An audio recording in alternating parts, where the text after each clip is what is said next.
Oral rehydration saline, সংক্ষেপে ORSaline, চিকিৎসা বিজ্ঞানে বিংশ শতাব্দীর অন্যতম গুরুত্বপূর্ণ আবিষ্কার।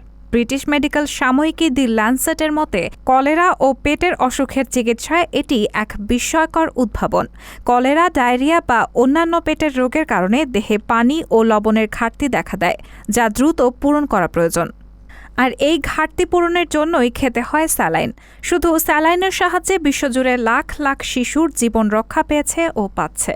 ১৯৭১ সালে মুক্তিযুদ্ধের সময় ডাক্তার রফিকুল ইসলাম ঢাকা শহরের তৎকালীন পাকিস্তান সিয়াটো কলেরা রিসার্চ ল্যাবরেটরিতে গবেষণা করছিলেন।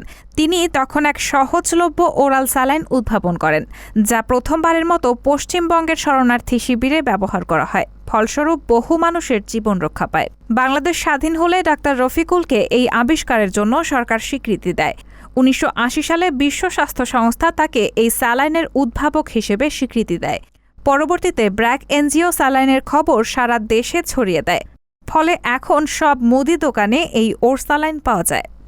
বর্তমানে স্যালাইনে sodium chloride, potassium chloride, glucose ও ট্রাইসোডিয়াম সাইট্রেট থাকে, যা দেহের পানি ও লবণের ভারসাম্য রক্ষা করে।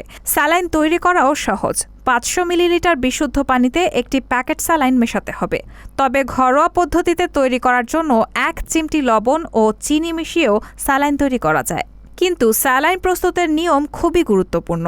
লবণের সঠিক মাত্রায় বজায় রাখতে না পারলে তা মারাত্মক হতে পারে। পাতলা পায়খানা হলে কিছুটা ঘন করেই স্যালাইন তৈরি করা উচিত, এই ধারণা ভুল।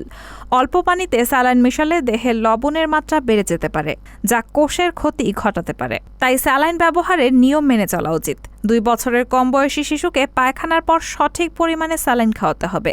স্যালাইন বানানোর ১২ ঘণ্টা পর তা ব্যবহার করা উচিত নয়। রায়হানা মুন, সবার কথা।